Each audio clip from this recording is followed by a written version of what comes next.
Hello guys, welcome back to my another video. And today I'm going to teach you about the physical properties of haloalkanes. तो इससे पहले जो भी हमने करा था वो प्रिपरेशन ऑफ हेलोअल्केन थी, अल्कोहल से करा था, एल्कीन से करा था। तो अभी हम हेलोअल्केन की प्रिपरेशन की फिजिकल प्रॉपर्टीज के बारे में पढ़ेंगे। तो अगर मैं फिजिकल प्रॉपर्टीज के बारे में पढ़ती हूँ इसकी हेलोअल्केन की, तो सबसे पहले जो एक बात याद रखनी है, हमें एनसीईआरटी को कंसीडर करना है। एनसीईआरटी की एक एक लाइन को देखना है। एनसीईआरटी की एक एक लाइन को देखना है। तो देखो सबसे पहले एनसीईआरटी की लाइंस कहती क्या है। ये कहती है कि जो एल्काइल हैलाइड्स हैं वो कलरलेस होते हैं जब वो प्योर फॉर्म में होते हैं, ठीक है। However bromides and iodides develop colour when expose to the light, ठीक है, ये बात भी सही है।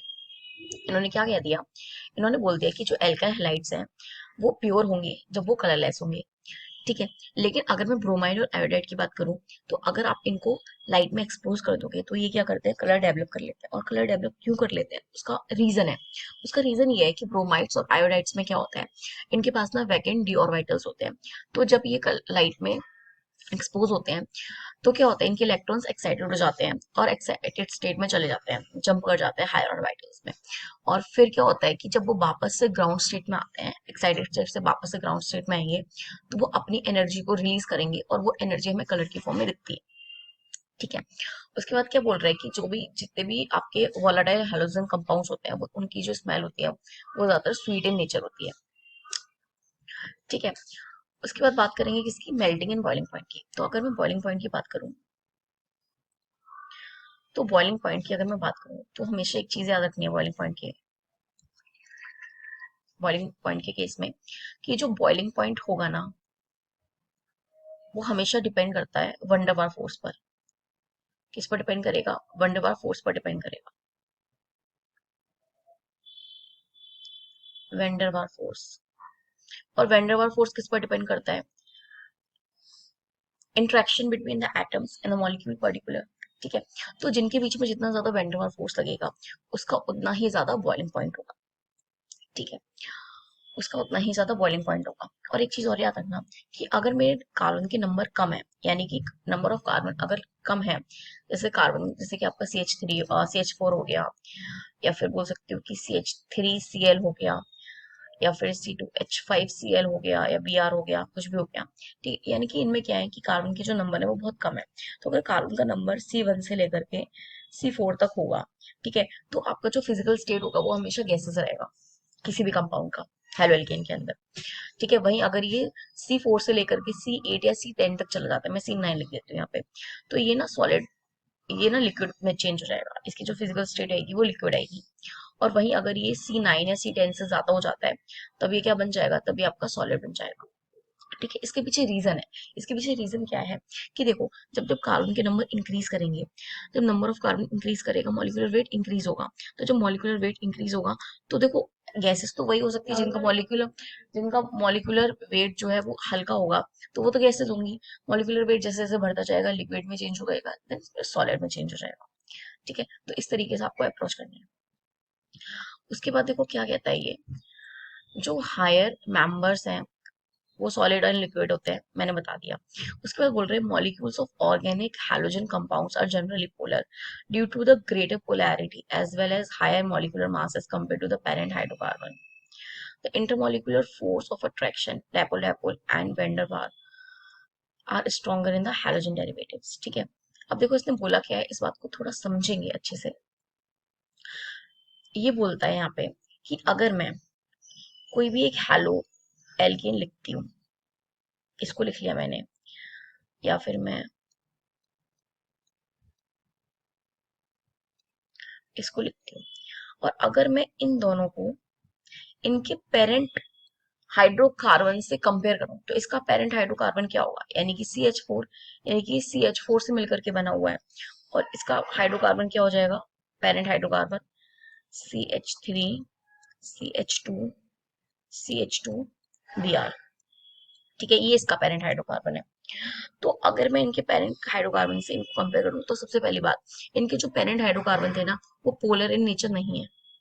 लेकिन ये जो आपके हेलो एल्केन्स है वो पोलर है। कैसे हैं, पोलर है। पोलर का मतलब क्या, कि इनके अंदर पोलैरिटी इंड्यूस हो सकती है, इनके अंदर आपको चार्जेस देखने को मिल सकते हैं। यानी कि कार्बन और Cl का बॉन्ड जो होगा वो एक पोलर बॉन्ड होगा, ठीक है, और लेकिन जो कार्बन और कार्बन के बॉन्ड होते हैं वो आपके कोवेलेंट बॉन्ड होते हैं। ठीक है, तो देखो, जब आपको पता है कि पेरेंट हाइड्रोकार्बन से जो आपका हेलो एल्केन है इसके अंदर पोलैरिटी होगी, जब पोलैरिटी होगी कार्बन और सीएल बॉन्ड में, तो इनका जो इंटरेक्शन है वो आपस में बहुत ज्यादा अच्छा होगा, मॉलिक्यूल पास पास होंगे, मॉलिक्यूलर इंटरेक्शन अच्छा होगा, डायपोल डायपोल मूवमेंट भी होगा इनके अंदर। ठीक है, जिसकी वजह से इनका इंटरमोलिकुलर फोर्स ऑफ अट्रैक्शन ज्यादा होगा। एक तो ये बात हो गई। दूसरी बात क्या बोली है इन्होंने, कि इनके मासेस भी ज्यादा होंगे, higher molecular masses as compare to the parent hydrocarbon. तो बात सही है। अगर मैं इसको कंपेयर करती हूँ तो इसका मास तो इसके कंपैरिजन में बहुत कम आएगा, ये तो केवल 16 ग्राम होता है। ठीक है, ये तो केवल 16 ग्राम होता है। और यहाँ मेरा क्लोरीन का मास ही कितना ज्यादा हो जाता है। ठीक है, तो अगर तुम इसको इससे कंपेयर करोगे तो आपका हेलो एल्केन का मास बहुत ज्यादा होता है, मॉलिक्यूलर मास बहुत ज्यादा होता है। तो जब मॉलिक्यूलर मास बहुत ज्यादा होगा और इंटरमॉलिक्यूलर अट्रैक्शन भी बहुत ज्यादा है, तो इसका मतलब क्या हो गया कि जो आपका बॉइलिंग पॉइंट है वो आपका हेलो एल्केन का ज्यादा होगा, अगर मैं कंपेयर करूं उनके पेरेंट हाइड्रोकार्बन से। तो इसका मॉलिक्यूलर मास इतना ज्यादा नहीं है, मॉलिक्यूलर मास इसका सबसे ज्यादा है, और बॉइलिंग पॉइंट भी इसका ही ज्यादा होगा, इसका इतना ज्यादा नहीं होगा। ठीक है, तो यही लिखा हुआ है यहाँ पे कि why the boiling point of chlorides bromides iodide considerably higher than those of hydrocarbons of comparable molecular masses. तो इसके पीछे आप दो तीन रीजन लिख सकते हो। एक तो कि हेलो एल्केन्स में क्या आ जाता है, पोलैरिटी इंड्यूस हो जाती है। ठीक है, जिसकी वजह से उनका इंटरमोलिकुलर फोर्स ऑफ अट्रैक्शन बढ़ जाता है। ठीक है, जिसका रीजन है, और मॉलिक्यूलर मास भी ज्यादा होता है, इसकी वजह से इसका बॉइलिंग पॉइंट ज्यादा होता है। ठीक है, अब देखो ये क्या कह रहा है कि attraction attraction attraction get stronger as molecular get bigger in size and have more electrons. ठीक है, जैसे जैसे जैसे जैसे स्ट्रक्चर बढ़ेगा, जैसे जैसे स्ट्रक्चर बढ़ेगा मॉलिक्यूल्स का, या मॉलिक्यूल्स बड़े होते जाएंगे, तो उनका जो अट्रैक्शन होगा वो आपस में ज्यादा स्ट्रांग हो जाएगा। क्यों? क्योंकि उनके पास नंबर ऑफ इलेक्ट्रॉन ज्यादा होंगे। ठीक है, तो यही। अब जैसे कि देखो, अगर मैं किसकी बात करूं, अगर मैं बात करती हूँ आर आई की, आर बी आर की, आर सी एल की, और आर एफ की। ठीक है, तो इनमें से सबसे ज्यादा मॉलिक्यूलर वेट सबसे ज्यादा किसका है? इसका होगा। ठीक है, फोर्स ऑफ अट्रैक्शन भी सबसे ज्यादा इसमें होगा, क्योंकि यहाँ पे नंबर ऑफ इलेक्ट्रॉन ज्यादा होंगे, तो अट्रैक्शन सबसे ज्यादा यहाँ पे होगा। और मॉलिक्यूल भी सबसे ज्यादा बड़ा किसका होगा? इसका ही होगा। तो जाहिर सी बात है कि जो बॉइलिंग पॉइंट होगा वो सबसे ज्यादा हमारा इसका होगा, फिर इसका, फिर इसका, और सबसे कम इसका होगा। ठीक है, तो ये वाला जो ग्राफ है ना, ये आपको यहाँ पे ये रिप्रेजेंट करवा रहा है कि देखो CH3X, CH3, CH2X। तो सबसे पहले तो मॉलिक्यूलर मास इसका सबसे कम है, इसका सबसे उससे ज्यादा है, और इसका सबसे ज्यादा है। तो सबसे ज्यादा बॉइलिंग पॉइंट तो इसका बनता है, चलो वो बात तो मुझे समझ आ रही है। लेकिन इसमें भी इनके पास तीन चीजें हैं, क्लोराइड्स, ब्रोमाइड्स और आयोडाइड्स। तो सबसे ज्यादा तो आयोडीन का होगा। ठीक है, वो हैवी। उसके बाद फिर Br का होगा, और उसके बाद फिर क्लोरीन का होगा। ठीक है, तो वही हमें इसमें ये दिखाने देखने को मिल रहा है। ये क्या बोल रहा है कि ऐसा होता क्यों है? This is because with the increase in size mass of halogen atom increases, the magnitude of van der Waals forces increases. तो मैंने तो बोला ही था कि जब बॉइलिंग पॉइंट की बात आएगी हमेशा वेंडरवाल फोर्स को कंसिडर करोगे। और वेंडरवाल फोर्स क्या होता है? जो मॉलिक्यूल्स के बीच में आपस में इंटरेक्शन हो रहा होता है। ठीक है, तो यहाँ पे क्योंकि मॉलिक्यूल्स बड़े होते जाएंगे, उनके बीच का इंटरेक्शन बढ़ता जाएगा, जिसकी वजह से वेंडरवाल फोर्स भी इंक्रीज होगा, और जो है आपका बॉइलिंग पॉइंट भी इंक्रीज होगा।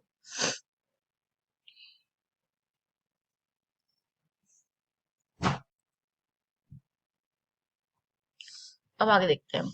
अगर मैं आगे की बात करूं तो अभी बात करेंगे ब्रांचिंग की, कि अगर मैं ब्रांचिंग इंक्रीज कर देती हूँ, ये तो मेरा सिंपल स्ट्रेट लाइन कंपाउंड हो गया, इसमें मैंने ब्रांचिंग इंक्रीज करी, इसमें मैंने और भी ज्यादा ब्रांचिंग इंक्रीज करी। अगर मैं ब्रांचिंग इंक्रीज करूंगी तो मेरा बॉइलिंग पॉइंट डिक्रीज होगा। तुम देख रहे हो यहाँ पे सबसे ज्यादा बॉइलिंग पॉइंट सबसे ज्यादा यहाँ पर है, उसके बाद फिर यहाँ पर कम हो गया, और उसके बाद यहाँ पर और भी कम हो गया। जैसे जैसे ब्रांचिंग इंक्रीज होगी, आपका आपका जो बॉइलिंग पॉइंट होगा वो क्या होता जाएगा? डिक्रीज होता जाएगा, और ब्रांचिंग बॉइलिंग पॉइंट डिक्रीजेस। ठीक है, अब इसके पीछे रीजन क्या है? देखो, यहाँ पर ना वेंडर फोर्स डिक्रीज हो रहा है। ठीक है, क्यों ऐसा होता है? Due to decrease in van der force.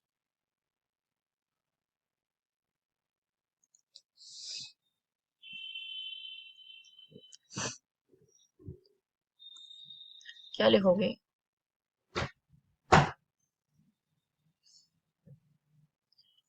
लिखोगे ड्यू टू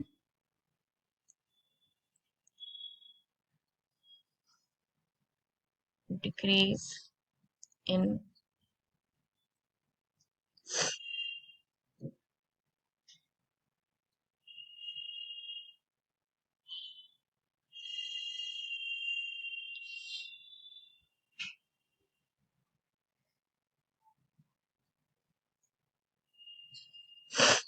ठीक है। अब ऐसा होता क्यों है? क्योंकि वेन डर फोर्स डिक्रीज होता है। इसका मतलब क्या है कि देखो, अगर यहाँ पे इसके बॉन्ड तोड़ने होंगे ना, तो पहले तुम्हें इसका बॉन्ड तोड़ना पड़ेगा, फिर उसके बाद इसका तोड़ना पड़ेगा। यानी कि ये वाला मॉलिक्यूल इन दोनों से अटैच्ड है, यहाँ पे ये वाला मॉलिक्यूल इन दोनों से अटैच है, तो तुम्हें दोनों तरफ के मॉलिक्यूल।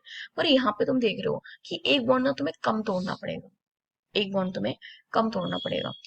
अगर मैं इसकी बात करूं तो पहले ये इससे भी अटैच था और ये इससे भी अटैच था। इस वाले केस में ये केवल इससे ही अटैच है, ठीक है। और यहाँ पे भी इसके साथ एक ही बॉन्ड है। और यहाँ पे तुम देखोगे तो तुम्हें नंबर ऑफ बॉन्ड और कम तोड़ने पड़ेंगे। यहाँ पे देखना टोटल नंबर ऑफ बॉन्ड कितने तोड़ने पड़े थे, एक, दो, तीन। मतलब पहले इसका इसके साथ, फिर इसका इसके साथ भी, फिर इसका इसके साथ भी, फिर इसका इसके साथ भी। यानी कि ये आपस में अटैच है। यहाँ पे तुम चारों को एक साथ भी तोड़ सकते हो, तो यहाँ पे नंबर ऑफ बॉन्ड जल्दी टूट जाएंगे, ठीक है। ये रीजन भी है। और जैसे जैसे हम आपकी ब्रांचिंग इंक्रीज होगी, आपका बॉइलिंग पॉइंट क्या होता जाएगा, डिक्रीज होता जाएगा, ठीक है। अब हम बात करेंगे डाई हेलो बेंजीन की, ठीक है। डाई हेलो बेंजीन की बात करते हैं। अगर मैं डाई हेलो बेंजीन की बात करूं, ठीक है, तो ये तो मैं डाई हेलो बेंजीन दिख रहा है, ये तुम्हें क्या दिख रहा है, डाई बेंजीन दिख रहा है।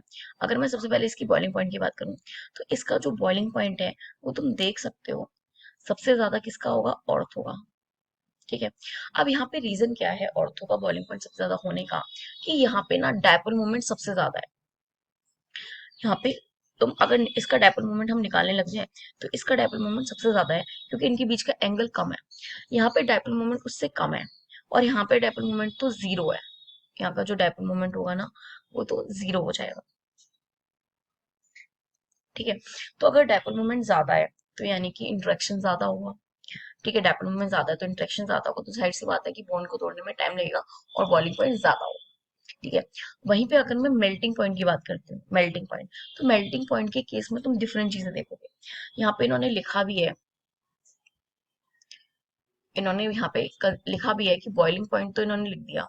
उसके बाद इन्होंने लिखा है कि अगर मैं किसकी बात करूँ मेल्टिंग पॉइंट की, तो पैरा आइसोमर्स का जो मेल्टिंग पॉइंट है वो सबसे ज्यादा होगा, ठीक है, ऑर्थो और मेटा से। ऐसा क्यों होगा? क्योंकि जो आपका पैरा आइसोमर्स होता है वो फिट होता है क्रिस्टल लैटिस के अंदर, और वो सिमेट्रिकल होता है। तुम देख सकते हो ये जो स्ट्रक्चर है ये सिमेट्रिकल स्ट्रक्चर है, ये जो स्ट्रक्चर है ये एक सिमेट्रिकल स्ट्रक्चर है, इसकी सिमेट्री बन सकती है, ठीक है। इसकी क्या बन सकती है, सिमेट्री बन सकती है। और ये क्रिस्टल लैटिस में फिट भी हो सकता है। तो जो स्ट्रक्चर क्रिस्टल लैटिस में फिट हो जाएगा, उसका मेल्टिंग पॉइंट जो हो जाएगा वो बहुत ज्यादा होगा। तो अगर तुमसे कोई बॉइलिंग पॉइंट पूछेगा, तो तुम क्या ऑर्डर दोगे? सबसे ज्यादा होगा ऑर्थो का बॉइलिंग पॉइंट के केस में, फिर मेटा का, और फिर पैरा का। लेकिन वहीं अगर मैं मेल्टिंग पॉइंट की बात करूं, तो सबसे ज्यादा होता है पैरा का, फिर ऑर्थो का, फिर मेटा का, ठीक है। तो ये हमें याद रखना पड़ेगा सीक्वेंस। इसके बाद डेंसिटी आती है। तो अगर मैं डेंसिटी की बात करूं, तो डेंसिटी आपको पता है, डेंसिटी जो होती है वो क्या होता है, डेंसिटी होती है मास अपॉन में वॉल्यूम। तो जैसे, और तो यानी कि डेंसिटी जो डायरेक्टली प्रोपोर्शन होगी वो मास की होगी। तो जैसे जैसे आपका मॉलिक्यूलर वेट इंक्रीज करता जाएगा, आपकी डेंसिटी इंक्रीज करती जाएगी। नंबर ऑफ कार्बन इंक्रीज करेंगे तो भी डेंसिटी इंक्रीज करेगी, number of halogen atoms increase करेंगे तो भी डेंसिटी इंक्रीज ही करेगी, ठीक है। आई होप इतना क्लियर हुआ हो।